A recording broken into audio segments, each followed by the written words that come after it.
Bismillahirrahmanirrahim. Assalamualaikum warahmatullahi wabarakatuh. Jumpa kembali anak-anak solihah-solihahnya Ibu Siti kelas 4 Tarbiyatus Syarifah. Kali ini Ibu akan menyampaikan materi bahasa Indonesia tema 6, subtema 2, hebatnya cita-citaku. Namun sebelumnya anak-anakku yang tersayangi, marilah kita terlebih dahulu mengawali pembelajaran hari ini dengan baca basmalah terlebih dahulu. Semoga pembelajaran atau materi yang Ibu sampaikan nanti dapat bermanfaat pada kalian semuanya. Baca basmalah. Bismillahirrahmanirrahim. Anak-anak yang Ibu sayangi, kali ini Ibu akan menjelaskan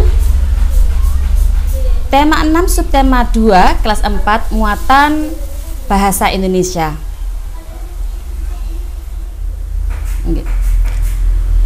Anak-anakku yang Ibu sayangi, kali ini Ibu akan menjelaskan tentang cara membuat puisi.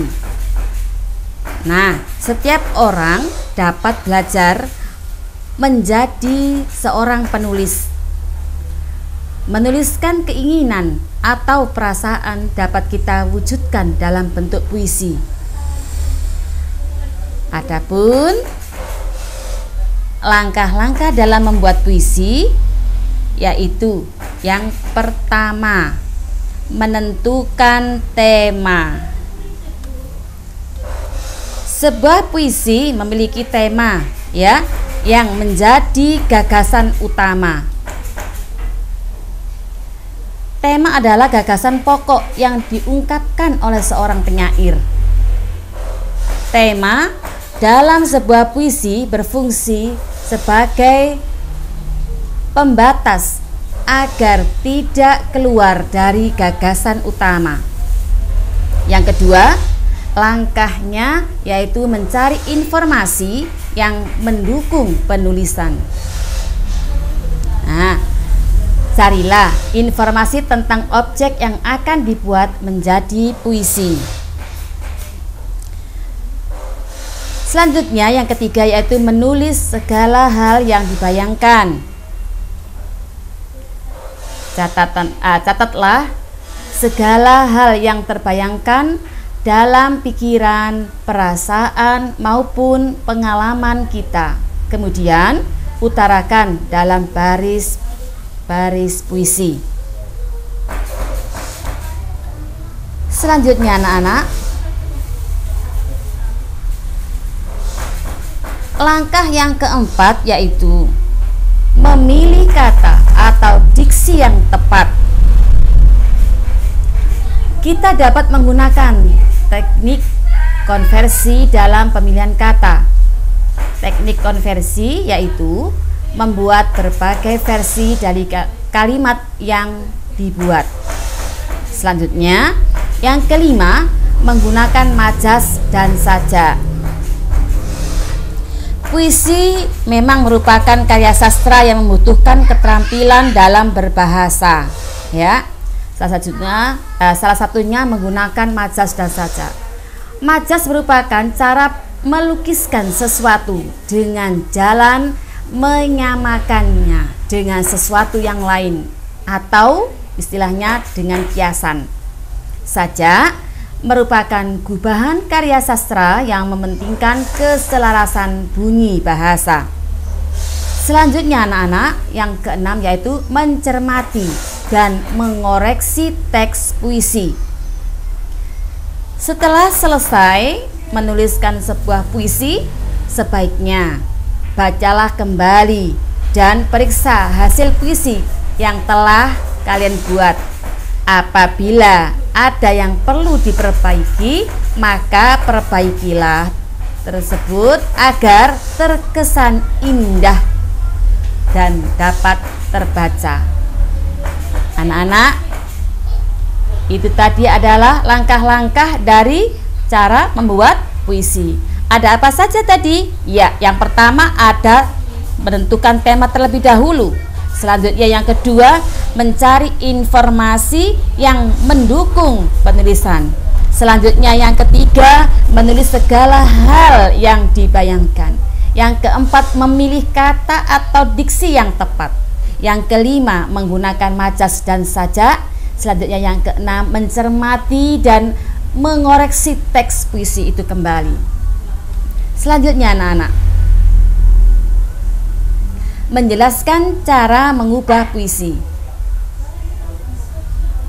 Mengubah puisi berarti menulis kembali sebuah puisi yang baru dari puisi lain sebagai acuan.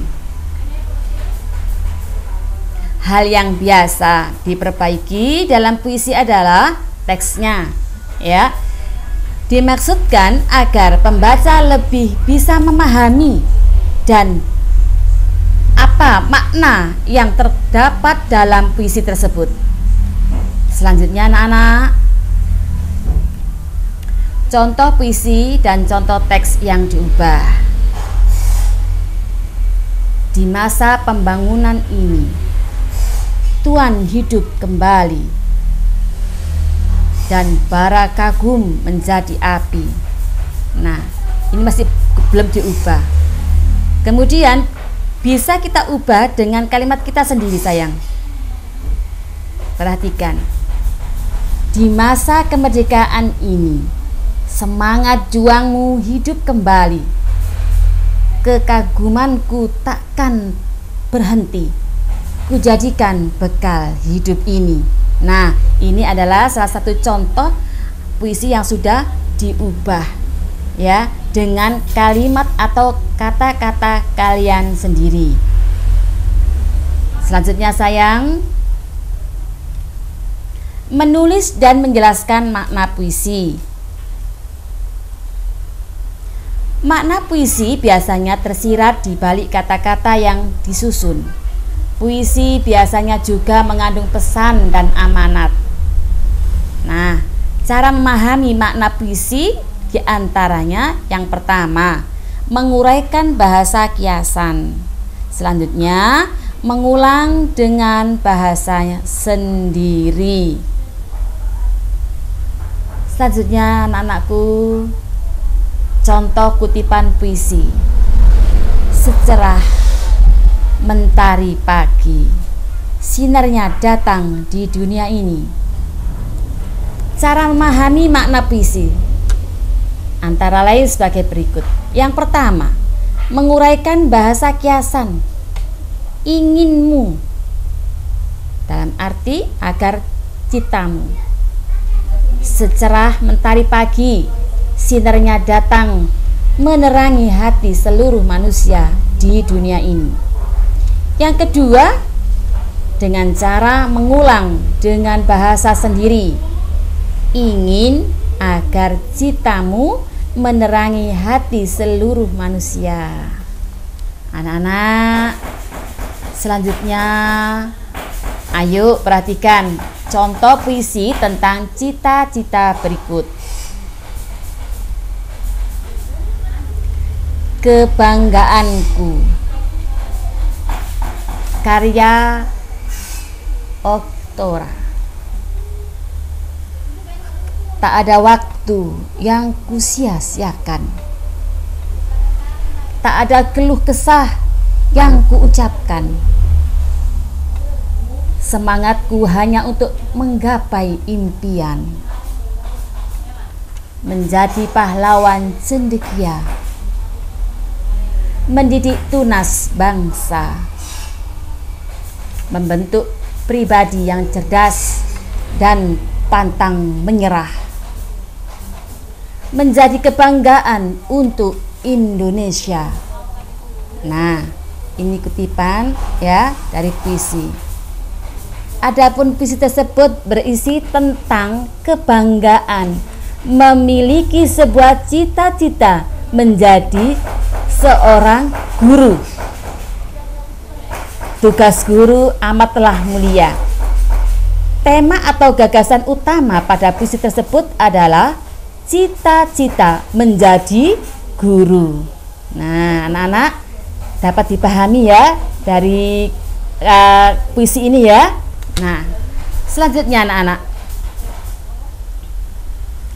berikut hal yang harus kalian perhatikan dalam memilih kata saat membuat puisi. Yang pertama, gunakan kata yang bermakna positif. Selanjutnya, gunakan kata atau ungkapan pujian untuk sesuatu yang indah. Selanjutnya, gunakan kata-kata yang santun. Paham ya dengan kalimat santun? Kata-kata yang bagus, iya, yang sopan. Nah, itu ya. Anak-anak, yang terakhir, hindari penggunaan kata yang bersifat menjelekkan, mengejek, atau menghina. Nah, itu ya. Jadi, saat kita untuk memilih kata dalam puisi, kalian harus memperhatikan ya hal-hal yang Ibu sampaikan tadi. Ya, ada 4 hal yang perlu kalian ketahui tadi ya. Kalimatnya atau katanya harus positif, menggunakan kata atau ungkapan pujian ya, gunakan kata yang santun, kemudian hindari jangan sampai kalimat atau katanya bersifat menjelekkan atau menyinggung dari orang lain. Itu anak-anak, demikian materi yang Ibu sampaikan hari ini. Semoga dapat bermanfaat bagi kalian semuanya. Allahumma amin. Oleh karena itu, marilah kita tutup dengan baca hamdalah bersama pembelajaran hari ini. Baca hamdalah, alhamdulillahirabbil alamin. Tetap jaga kesehatan, tetap semangat belajar ya. Jangan lupa sholat 5 waktunya tetap dijaga, jangan sampai terlupakan. Ihdinas shiratal mustaqim. Wassalamualaikum warahmatullahi wabarakatuh.